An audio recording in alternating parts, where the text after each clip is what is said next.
A wealthy black entrepreneur feigns unconsciousness, but when he overhears his caregiver's revelation, his world transforms completely. The exclusive medical suite of the elite hospital was shrouded in quietude, interrupted only by the rhythmic sounds of monitoring equipment. Malcolm Reynolds, aged 42, a technology magnate, and among the rare African-American executives in the global top 500 corporations, had remained motionless for 18 consecutive days. A mysterious aircraft incident had marked him with a crimson wound along his left temple, the sole visible evidence of the catastrophe that nearly claimed his existence.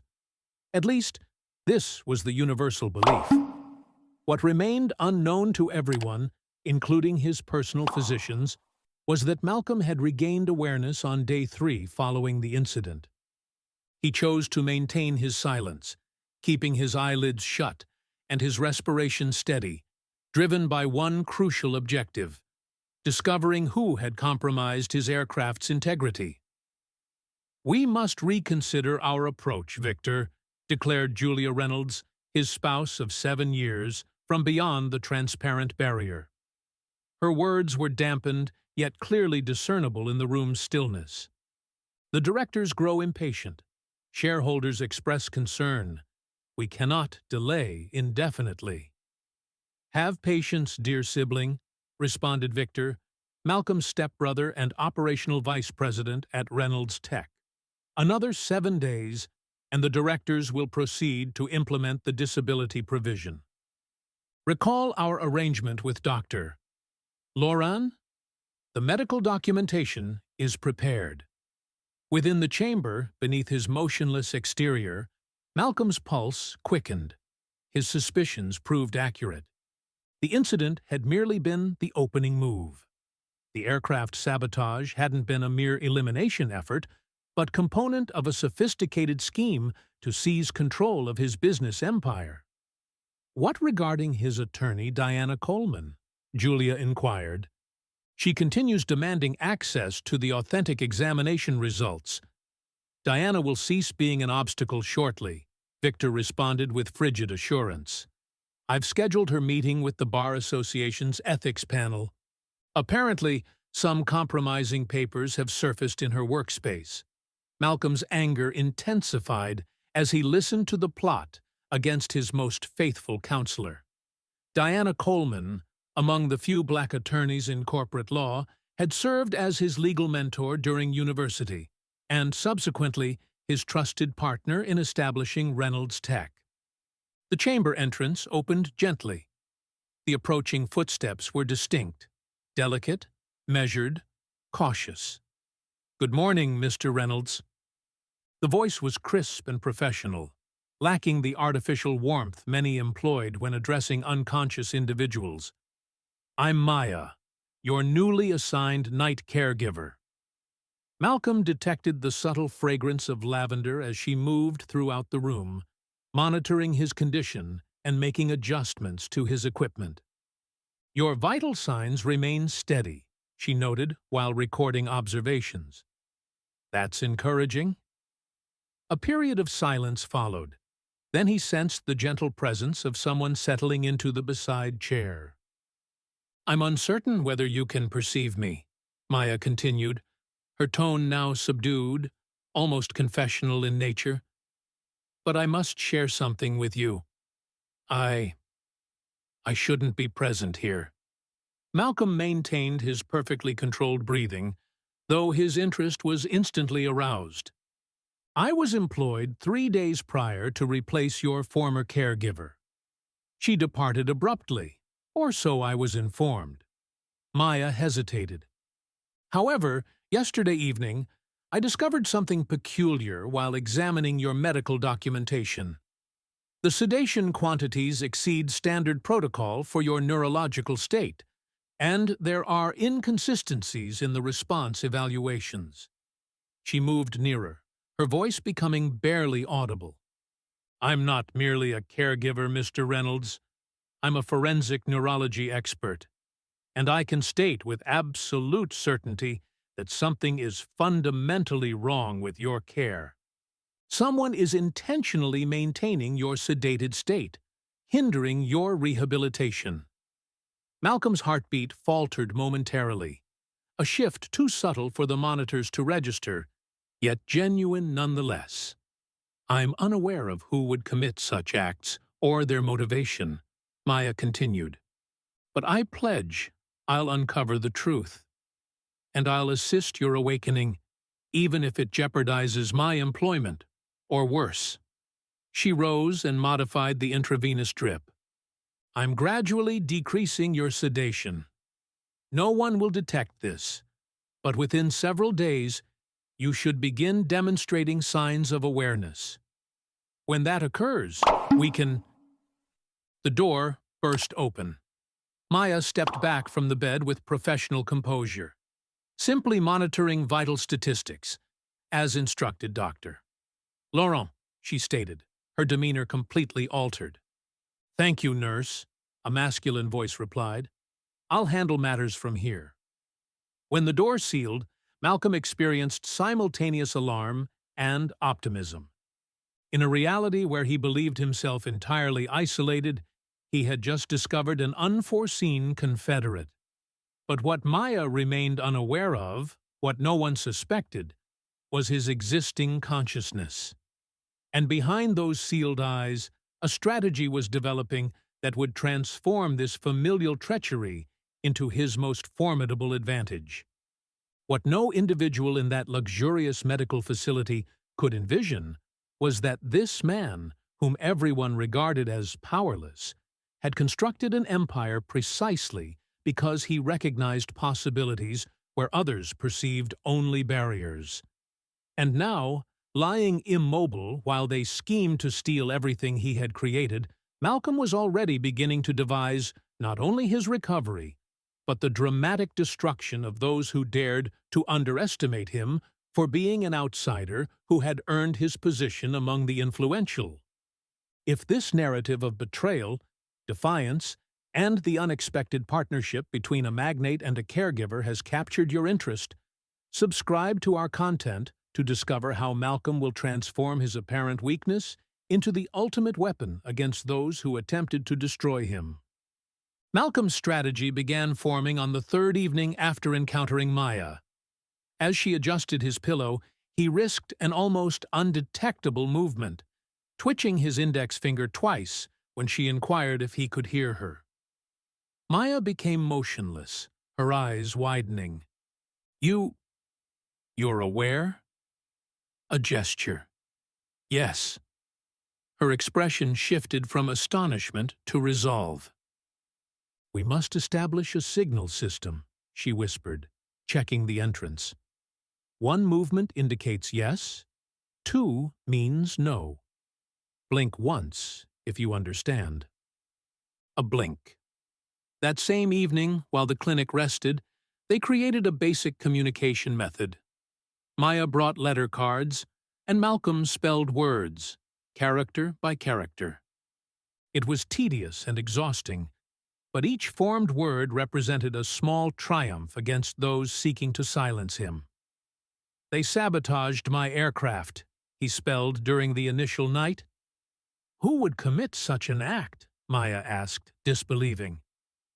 Julia and Victor. Maya grew pale. His wife and brother? What reason?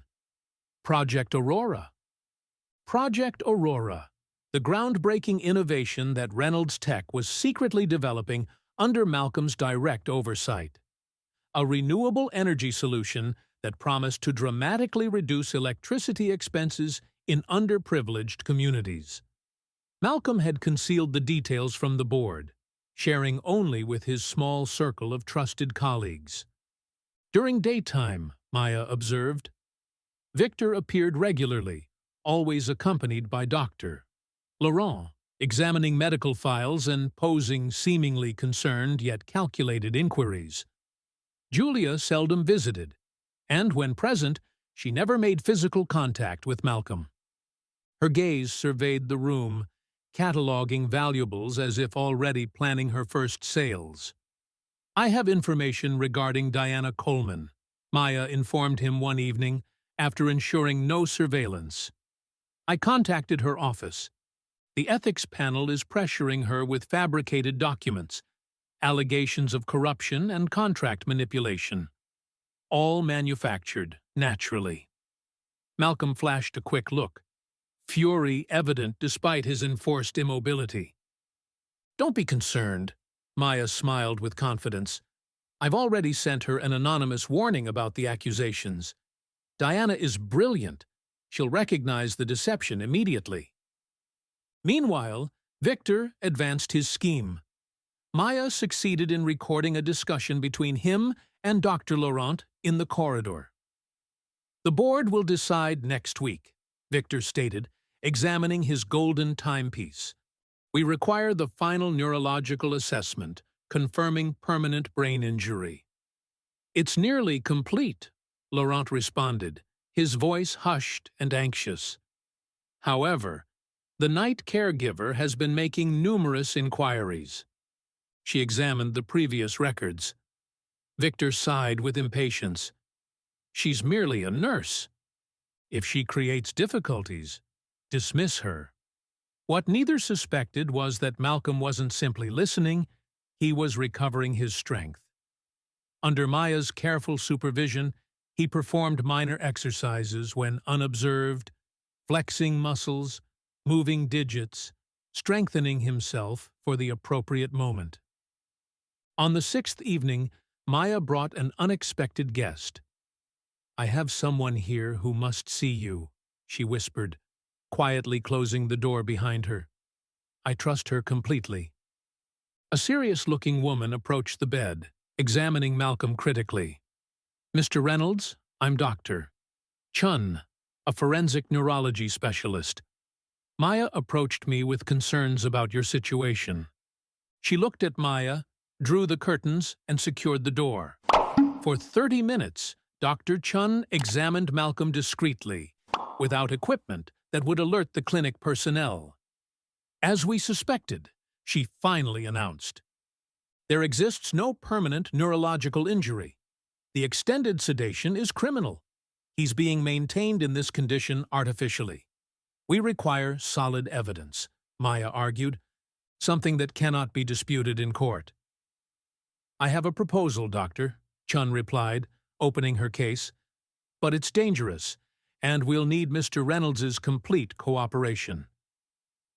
The following morning, Victor entered the Reynolds Tech executive boardroom with a victorious smile. The board was assembled, 12 men and women in flawless attire, prepared to vote on the temporary power transfer. "Ladies and gentlemen," he announced, distributing documents. "As evident from the medical assessment, my brother has regrettably sustained irreversible brain injury.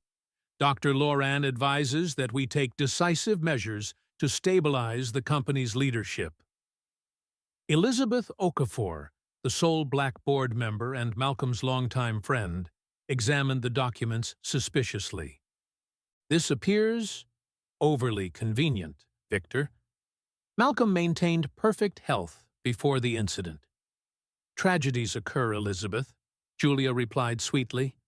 "Trust me, no one is more devastated than myself." Elizabeth noticed that Julia wasn't wearing her wedding ring, despite her husband fighting for his life less than 3 weeks earlier.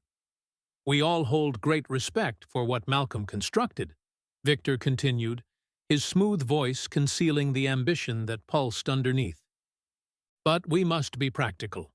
The stock has already declined 12% since the incident. Investors require stability." What Victor didn't realize was that Elizabeth was discreetly recording every statement on her device. A plan was in progress, not his, but Malcolm's. And while the conspirators believed they were one step from victory, they didn't know that Malcolm Reynolds was already preparing for the most extraordinary appearance of his existence. At that precise moment, in the private clinic, Maya exchanged meaningful looks with Dr. Chun as they both examined the results of a secret examination they had just conducted. The monitor displayed something no one anticipated, something that would completely alter the situation. The man everyone believed to be near death was not only fully conscious, but had regained much more bodily control than anyone could have suspected. "Ready for the next stage?" Maya asked as Dr. Chun stored the portable equipment. Malcolm's eyes opened completely for the first time in weeks, and a slow smile appeared on his lips. "More than ready," he replied, his voice rough from disuse but filled with determination. "They believe they're seizing my empire, but they have no concept of what's approaching." The billionaire everyone believed lost in the depths of a deep coma was, in reality, simply awaiting the perfect moment to emerge, not just to reclaim what was rightfully his, but to reveal a truth that would shake the very foundations of everything his family believed they had built. A secret that not even Maya, his most loyal ally, could have imagined. The Reynolds Tech boardroom was as silent as a courtroom awaiting judgment. Victor smiled discreetly as he distributed copies of the falsified medical assessment. Julia, seated beside him, maintained an expression of feigned sorrow, occasionally touching the corner of her eyes with a silk handkerchief. Tears that never materialized. "If there are no additional questions," Victor announced, "we can proceed to vote on the temporary transfer of executive authority, as recommended by Dr. Lauren." Elizabeth Okafor raised her hand. "I have one final inquiry. Why isn't Dr. Lauren present to explain his medical conclusions personally?" Victor exchanged a quick glance with Julia. "Unfortunately, the doctor has been summoned for an emergency, but his assessment is quite clear." "As clear as his conscience, Victor." The deep, steady voice resonated throughout the conference room. All eyes turned abruptly toward the entrance. Malcolm Reynolds stood in the doorway, impeccably attired in a navy blue suit, leaning slightly on a dark wooden cane. At his side, Maya and Dr. Chun observed the shocked reactions of the board. Diana Coleman, his attorney, followed closely behind with a black briefcase in her hands. Julia knocked her water glass onto the table. Victor froze, his face drained of color. "That's impossible," Victor muttered, slowly rising to his feet. "You're in a deep coma, Doctor," Lauren confirmed. "Dr. Lauren," Malcolm interrupted, stepping into the room's center, "is currently being questioned by law enforcement on charges of falsifying medical documents and attempted murder through criminal medical negligence." Dr. Chun stepped forward, placing a set of neurological tests on the table. "As an independent forensic neurologist, I can confirm that Mr. Reynolds was maintained in an artificially sedated state without any medical justification. His natural recovery was deliberately sabotaged." "Absurd!" Julia protested, her composure now completely destroyed. "My husband had a terrible incident." "A very convenient incident," Malcolm added coldly. "A jet with impeccable maintenance that mysteriously experiences a critical hydraulic failure precisely when you are pushing for a review of the company's ownership structure." Diana opened her briefcase and distributed documents to the board. "Here we have the communication records between Julia Reynolds and Victor Hayes in the weeks preceding the incident. You'll notice specific references to a permanent solution, to the Aurora obstacle, the Aurora project. The core of the social innovation Malcolm was developing, affordable, sustainable energy for impoverished communities." "This is ridiculous." Victor attempted to regain control. "Obviously, we're discussing technical obstacles to the project, not Malcolm." Malcolm smiled for the first time. "Maya, please." The nurse stepped forward with a tablet, playing a video. Victor in the clinic hallway, speaking to Dr. Laurent. "Maintain his sedation until the board vote. Then we can let nature take its course. A patient in a coma for this duration. Incidents happen." The board members watched in complete shock. "This is," altered Victor stammered, his face now red with panic. "A fabrication. You can't believe this. This nurse—" "Forensic neurology expert," Maya corrected calmly. "Certified in digital evidence analysis. And we have much more." Diana stepped forward, placing another document on the table. Banking records showing substantial payments from an offshore company controlled by Victor to Dr. Laurent, beginning 3 days before the incident. Elizabeth Okafor stood up, furious. "This is disgusting. Attempted murder, corporate fraud, family betrayal."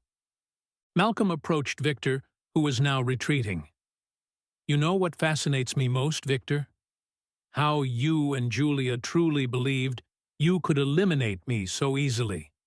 As if I, who built this company from nothing, facing prejudice at every meeting, every negotiation, every investment round, would simply surrender." Julia, seeing everything collapse, attempted one final card.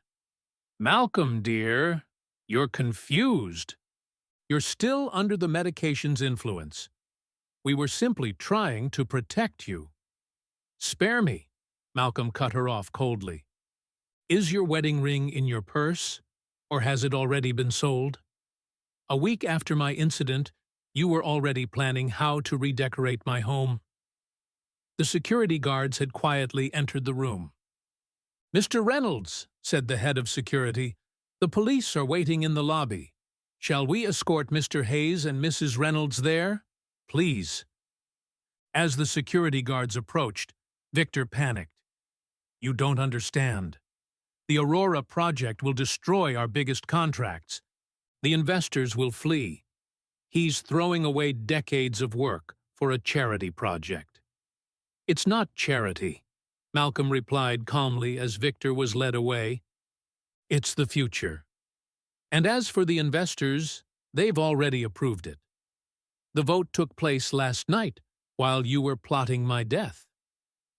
When the room emptied, leaving only the stunned board, Malcolm finally sat down in the chair Victor had occupied minutes earlier. For a moment, exhaustion was visible on his face. "I thought we were losing you," Elizabeth whispered, squeezing his shoulder. "I would have been lost," Malcolm replied, looking at Maya, "if it weren't for someone who refused to be an accomplice to an injustice, even when it would have been easier to remain silent." What no one in that room could have imagined at that moment was that the conspiracy against Malcolm Reynolds had revealed something much deeper than a simple family betrayal. Behind the smiles of relief and congratulations, an even more disturbing truth awaited, one that connected the assassination attempt to a circle much broader and more powerful than just Victor and Julia.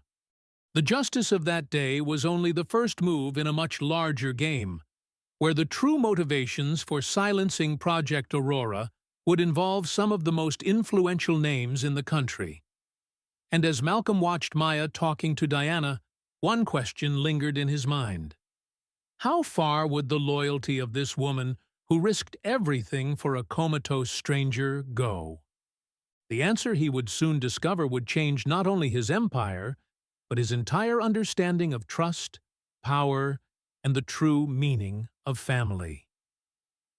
6 months had passed since that explosive board meeting. Reynolds Tech headquarters had been transformed, not just physically, with the Aurora project's solar panels gleaming on the roof, but in its fundamental purpose. Malcolm watched the city from the window of his redesigned office.